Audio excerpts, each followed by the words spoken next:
നമസ്കാരം. മലയാളി വാർത്തയിലേക്ക് സ്വാഗതം. ഒരൊറ്റ വാർത്താ സമ്മേളനം കൊണ്ട് ആഭ്യന്തര മന്ത്രിയുടെ കിളി പറത്തിയിരിക്കുകയാണ് ഷാഫി പറമ്പിൽ. ഷാഫി പറമ്പിൽ രംഗത്ത് വന്ന് പറഞ്ഞത് തന്നെ തല്ലിയ പോലീസുകാരന്റെ കൃത്യമായ വിവരങ്ങളെല്ലാം പുറത്തേക്ക് വിട്ടിരുന്നു.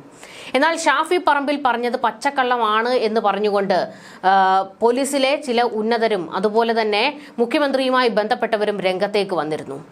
എന്നാൽ മുഖ്യമന്ത്രിയുടെ ആൾക്കാർ ശിങ്കിടികൾ രംഗത്തേക്ക് വന്നു നിന്ന് അടിച്ച ഡയലോഗുകൾ അപ്പാടെ മുഖ്യമന്ത്രിയുടെ മൂട്ടിൽ തന്നെയാണ് വീണ് പൊട്ടിയിരിക്കുന്നത്. പ്രശ്നങ്ങൾ ഉണ്ടാക്കിയ പല പോലീസുകാർക്കുമെതിരെ നടപടിയെടുത്തു എന്നൊക്കെയായിരുന്നു മുഖ്യമന്ത്രി വെച്ചലക്കിയത്. അതിന്റെ സത്യാവസ്ഥയാണ് ഇപ്പോൾ പുറത്തേക്ക് വന്നിരിക്കുന്നത്. മുഖ്യമന്ത്രി പറഞ്ഞിരിക്കുന്നത് പച്ചക്കള്ളം മാത്രമാണ്. സംസ്ഥാനത്ത് കഴിഞ്ഞ 9 വർഷത്തിനിടെ പോലീസിൽ നിന്നും പിരിച്ചുവിട്ടത് 144 പേരെയാണെന്ന് മുഖ്യമന്ത്രി പിണറായി വിജയൻ പറയുമ്പോൾ പിരിച്ചുവിട്ടത് 14 ഉദ്യോഗസ്ഥരെ മാത്രമാണ് എന്ന് സേനാ ആസ്ഥാനത്തെ രേഖകൾ. എന്നാൽ ക്രൈം റെക്കോർഡ്സ് ബ്യൂറോയുടെ കണക്കുകൾ പ്രകാരം 50-ൽ താഴെ മാത്രം പേരെയാണ് കഴിഞ്ഞ 9 വർഷത്തിനിടെ കേരളത്തിൽ പോലീസിൽ നിന്ന് പിരിച്ചുവിട്ടത്. പിരിച്ചുവിട്ട പോലീസ് ഉദ്യോഗസ്ഥനാണ് തന്നെ മർദ്ദിച്ചതെന്ന ഷാഫി പറമ്പിലിന്റെ ആരോപണത്തെ തുടർന്ന് കേരള പോലീസ് സർവീസിൽ നിന്നും ഡിസ്മിസ് ചെയ്യപ്പെട്ടവരുടെ കണക്കുകൾ ചർച്ചയായപ്പോഴാണ് മുഖ്യമന്ത്രി പറഞ്ഞ കള്ളങ്ങൾ ഉൾപ്പെടെ പൊളിഞ്ഞടുങ്ങിയിരിക്കുന്നത്.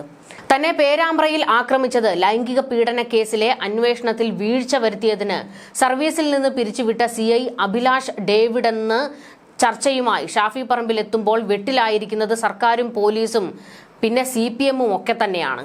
പീഡന കേസ് അന്വേഷണത്തിൽ വീഴ്ച വരുത്തിയതിനാണ് അഭിലാഷ് ഡേവിഡിനെ പിരിച്ചുവിട്ടത് എന്നായിരുന്നു വാർത്ത. എന്നാൽ തന്നെ സർവീസിൽ നിന്ന് പിരിച്ചുവിട്ടിട്ടില്ല എന്ന് വാദിച്ചുകൊണ്ട് അഭിലാഷ് ഡേവിഡ് രംഗത്തേക്ക് വന്നു. ഇതോടെയാണ് കള്ളികളെല്ലാം വെളിച്ചത്തായത്. സർവീസിൽ നിന്നും പിരിച്ചുവിട്ടിരുന്നില്ല, സസ്പെൻഷൻ മാത്രമാണ് ഉണ്ടായത്. സസ്പെൻഷനിലായ താൻ 22 മാസം മുൻപ് സർവീസിൽ തിരിച്ചു കയറിയെന്നും പിരിച്ചുവിട്ടു എന്ന അന്നത്തെ വാർത്ത ഞാനും കണ്ടിരുന്നുവെന്നും CI അഭിലാഷ് ഡേവിഡ് വിശദീകരിച്ചു. ഏമാന്റെ ഈ വിശദീകരണമാണ് ആഭ്യന്തര മന്ത്രിക്ക് ഇപ്പോൾ 8ന്റെ പണിയായി തിരിച്ചു കിട്ടിയിരിക്കുന്നത്. സർവീസ് നടപടിക്കെതിരെ അഭിലാഷ് നൽകിയ അപ്പീലിൽ പിന്നീട് ഇൻക്രിമെന്റ് റദ്ദാക്കി തിരിച്ചെടുത്തിരുന്നു എന്നാണ് പുറത്തു വന്നിരിക്കുന്ന സൂചനകൾ.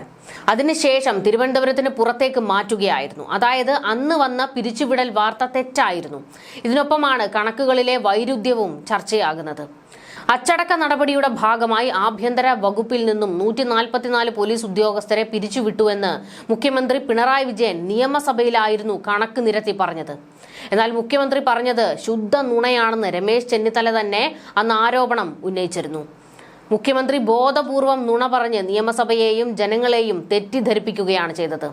നിയമസഭയിൽ തെറ്റായ വിവരം നൽകിയതിന് മുഖ്യമന്ത്രിക്കെതിരെ സ്പീക്കർക്ക് അവകാശ ലംഘനത്തിന് നോട്ടീസ് നൽകും. 2016 ശേഷം 50-ൽ താഴെ പോലീസ് ഉദ്യോഗസ്ഥരെ മാത്രമാണ് കേരളത്തിൽ പിരിച്ചുവിട്ടത് എന്ന് നാഷണൽ ക്രൈം റെക്കോർഡ്സ് ബ്യൂറോയുടെ കണക്കുകൾ. ഉമ്മൻചാണ്ടി മുഖ്യമന്ത്രിയായിരുന്ന 2011-16 കാലഘട്ടത്തിൽ സേനയ്ക്ക് മാനക്കേടുണ്ടാക്കിയ 61 പോലീസ് ഉദ്യോഗസ്ഥരെയാണ് അച്ചടക്ക നടപടിയുടെ ഭാഗമായി പിരിച്ചുവിട്ടിരുന്നത്. ക്രിമിനൽ കേസിൽപ്പെട്ട ഉദ്യോഗസ്ഥരെ പിരിച്ചുവിടാതെ പിണറായി സർക്കാർ സംരക്ഷിക്കുകയാണ് ചെയ്യുന്നതെന്നും രമേശ് ചെന്നിത്തല ആരോപിച്ചിരുന്നു. 144 പോലീസ് ഉദ്യോഗസ്ഥരെ പിരിച്ചുവിട്ടുവെന്ന മുഖ്യമന്ത്രിയുടെ അഭിപ്രായം സ്ഥിരീകരിക്കുന്ന രേഖകൾ പോലീസ് ആസ്ഥാനത്ത് ലഭ്യമല്ല. 2016 ശേഷം സർവീസിൽ നിന്ന് പിരിച്ചുവിട്ട 14 ഉദ്യോഗസ്ഥരുടെ വിവരം മാത്രമാണ് പോലീസ് ആസ്ഥാനത്തുള്ളത്. പിരിച്ചുവിട്ടവരുടെ കണക്ക് ക്രോഡീകരിച്ച് സൂക്ഷിച്ചിട്ടില്ല എന്നാണ് പോലീസ് ആസ്ഥാനത്ത് നിന്ന് ലഭിക്കുന്ന മറുപടി. 2016 ശേഷം അച്ചടക്ക നടപടി എടുത്ത് പിരിച്ചുവിട്ടതും നിർബന്ധിത വിരമിക്കൽ നൽകിയതുമായ പോലീസ് ഉദ്യോഗസ്ഥരുടെ എണ്ണം 14 മാത്രമാണെന്ന രേഖകളാണ് പോലീസ് ആസ്ഥാനത്ത് തന്നെ ഉള്ളത്. വിവിധ വിഷയങ്ങളിലായി 31 പോലീസ് ഉദ്യോഗസ്ഥർ സസ്പെൻഷനിലാണ്. 2016 മുതൽ 24 ജൂൺ വരെ കുറ്റക്കാരായ 108 പോലീസുകാരെ സർവീസിൽ നിന്ന് പിരിച്ചുവിട്ടുവെന്നാണ് മുഖ്യമന്ത്രി പറഞ്ഞത്. 2024 ഒക്ടോബർ മുതൽ ഈ സെപ്റ്റംബർ വരെ 36 പോലീസുകാരെയും പിരിച്ചുവിട്ടു.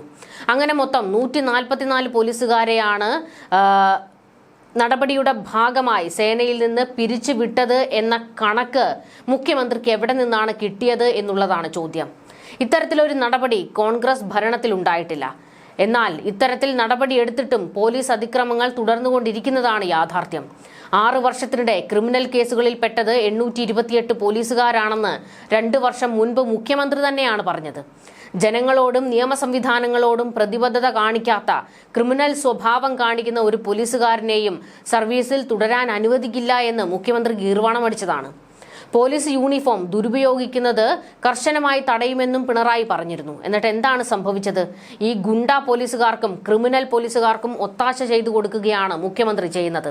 ഒന്നോർത്തു നോക്കണം, നിയമസഭയിൽ ജനങ്ങളുടെ കണ്ണിൽ പൊടിയിടുന്നതിനു വേണ്ടി കള്ളക്കണക്കാണ് മുഖ്യമന്ത്രി പറഞ്ഞത്. ആ കണക്കുകളാണ് ഇപ്പോൾ ഷാഫിയുടെ ഒരൊറ്റ വാർത്താ സമ്മേളനം കൊണ്ട് വീണ്ടും കുത്തിപ്പൊങ്ങി വന്നിരിക്കുന്നതും ആഭ്യന്തര മന്ത്രിക്ക് ചെകിടത്ത് അടികിട്ടിക്കൊണ്ടിരിക്കുന്നതും. മുഖ്യമന്ത്രിയുടെ ശിങ്കിടികളാണ് പോലീസിലെ ഒരു വിഭാഗം. പ്രത്യേകിച്ച് CPM-ന് വേണ്ടി പണിയെടുക്കുന്ന അന്തം കമ്മികളായ പോലീസുകാരുണ്ട്. അവർക്ക് എതിരാളികൾ കോൺഗ്രസും BJP-ക്കാരും ഒക്കെയാണ്. പ്രത്യേകിച്ച് കോൺഗ്രസിലെ ചില നേതാക്കളെ നോട്ടം ഇട്ടുവെച്ചിട്ടുണ്ട് പോലീസുകാർ. അതിൽ പ്രധാനികളാണ് ഷാഫി പറമ്പിൽ, രാഹുൽ മാങ്കൂട്ടത്തിൽ, VT ബൽറാം തുടങ്ങിയവരൊക്കെ. ഇവരെയൊക്കെ കയ്യിൽ കിട്ടിക്കഴിഞ്ഞാൽ തല്ലിച്ചതച്ചേക്കണം എന്നുള്ളതാണ് AKG സെന്ററിൽ നിന്നുള്ള ഉത്തരവ്. ആ ഉത്തരവ് അതേപോലെ പാലിക്കുകയാണ് ഈ പോലീസുകാർ ചെയ്തുകൊണ്ടിരിക്കുന്നത്. കാക്കിയിട്ട ഈ ചില പോലീസുകാരുണ്ടല്ലോ, അതായത് CPM-ന് വേണ്ടി പണിയെടുക്കുന്നവർ, അവരെ പോലീസുകാരെന്ന് വിളിക്കാൻ കഴിയില്ല. AKG സെന്ററിലെ റെഡ് വാളണ്ടിയർമാർ എന്ന് മാത്രം നമുക്ക് വിളിക്കാം. ഈ പോലീസുകാരാണ് ക്രിമിനൽ സ്വഭാവമുള്ളവർ. ഇവരാണ് എന്ത് തോന്നിവാസവും എന്ത് ക്രിമിനൽ പ്രവൃത്തിയും ഗുണ്ടായുസവും കാണിക്കുന്നത്. അതിനെയൊക്കെ കണ്ണടച്ച് അതുപോലെ അവർക്ക് പിന്തുണ കൊടുക്കുകയാണ് മുഖ്യമന്ത്രി ചെയ്യുന്നത്. ആഭ്യന്തര മന്ത്രി കസേരയിൽ മുഖ്യമന്ത്രി പിണറായി വിജയൻ അട്ടർ വേസ്റ്റ് ആണെന്ന് വീണ്ടും തെളിഞ്ഞുകൊണ്ടിരിക്കുകയാണ്. ന്യൂസ് ഡെസ്ക് മലയാളി വാർത്ത.